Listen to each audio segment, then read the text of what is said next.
Hi, I'm Dr. Hnatow, and this video is an overview of total knee replacement. If we were to rename total knee replacement these days, I'd call it knee resurfacing. We're not really chopping out the whole knee and gluing in some sort of hinge. That's sort of ancient technology at this point. A total knee replacement, in the modern sense, is more of a resurfacing. We shave off the outside few millimeters of bone on the top and bottom of the joint, and we replace that with metal and plastic parts. You keep your own ligaments, you keep your own kneecap. These things are important for the function of our knee. A modern knee replacement, if done well, may last 30 years, maybe more. Some patients who've had their knee replacement done in the 90s are still very happy with that, and some of them are needing to be redone. Typically, the top component, or the femoral component, is made of cobalt and chromium. Sometimes these can be made of ceramic. The bottom component is typically a type of titanium. The spacer in between is usually plastic, a highly specialized plastic called high molecular weight polyethylene. Modern knee replacements can be put in the bone without any bone cement. There's a lot of benefits to this, and we can talk more about that on a case-by-case basis. Knee replacement takes about an hour to do, but the recovery takes a while. For the first week, you're pretty slow. You're using a walker, and you're just getting around the house. And so I just have you doing some basic things on your own.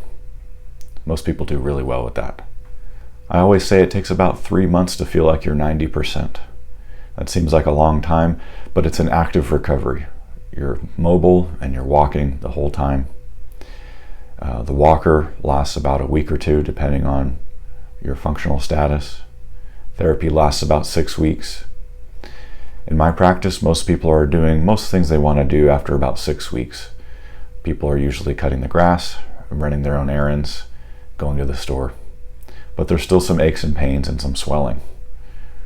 Some people felt like they were recovering for an entire year after surgery. Now, surgery is not without risks. There's risk for infection, chance of loosening of the parts, problems with the parts or malposition of the parts, fracture of the bone. These things sound scary, but they're less than 1% chance in most cases.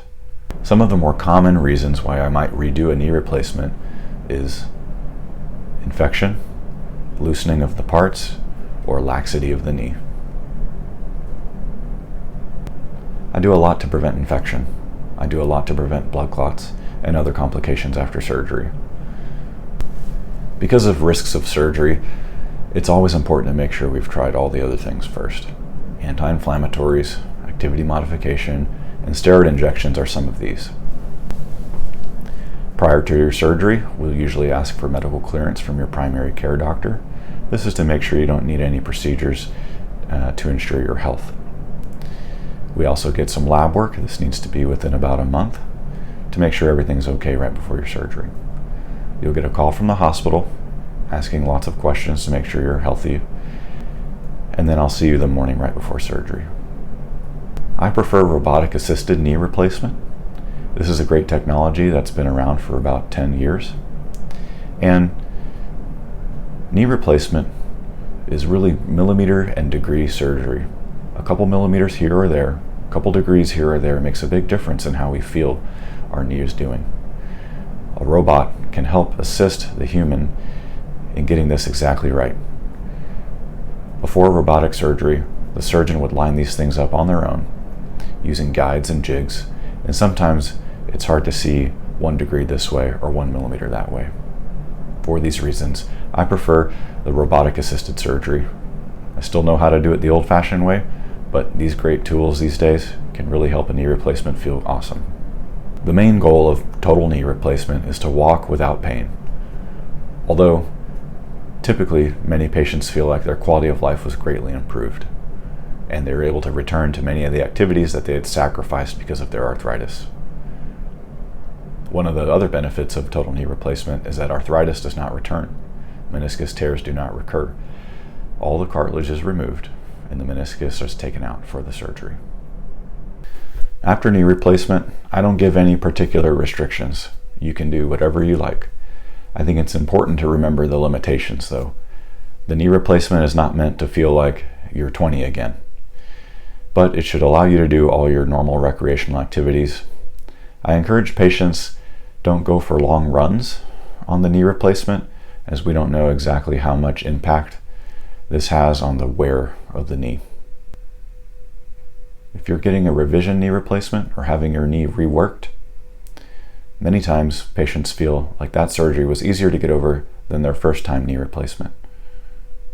With regard to anesthesia during your procedure, I prefer a spinal block. Now, you're still asleep for surgery. The spinal block allows you to be completely numb for the entire surgery, so you're not feeling anything.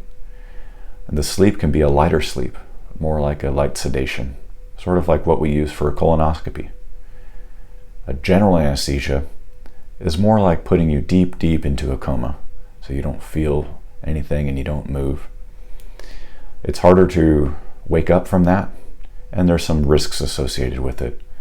And there's still risks with spinal, but recovery tends to be faster, pain control tends to be better, and you're able to get up and walk right after surgery. You put all your weight on your knee replacement, and I encourage you to walk a little more every day. Most patients are candidates to go home the same day from modern knee replacement. Please discuss with me any medical problems that you may have or any medications that you may take, as this changes your risk profile. Some patients may need one night in the hospital, and sometimes it's nice to sleep in your own bed and not get woken up every couple hours for normal blood pressures and get a stick in the morning for some lab work. Thankfully, with modern techniques and modern anesthesia, pain is not a huge complaint after surgery. Don't get me wrong, it's still pretty sore, and the first week's hard. But follow your pain regimen and trust in the process, and you'll get better and better every day. Pain control is very important the week after surgery. I made a separate video for pain control and the regimen that I like. Please check that out, especially if you're about to undergo surgery. The incision for surgery is usually closed with sutures that are beneath the skin and do not need to be removed. There's a skin glue over top that keeps things sealed and dry. You'll have many layers of dressings over your knee after surgery. The first layer should be a white stocking. This helps a lot with swelling. The second layer is an ACE wrap, and you can pull those 2 layers off after a couple days, especially if it starts to dig into the skin.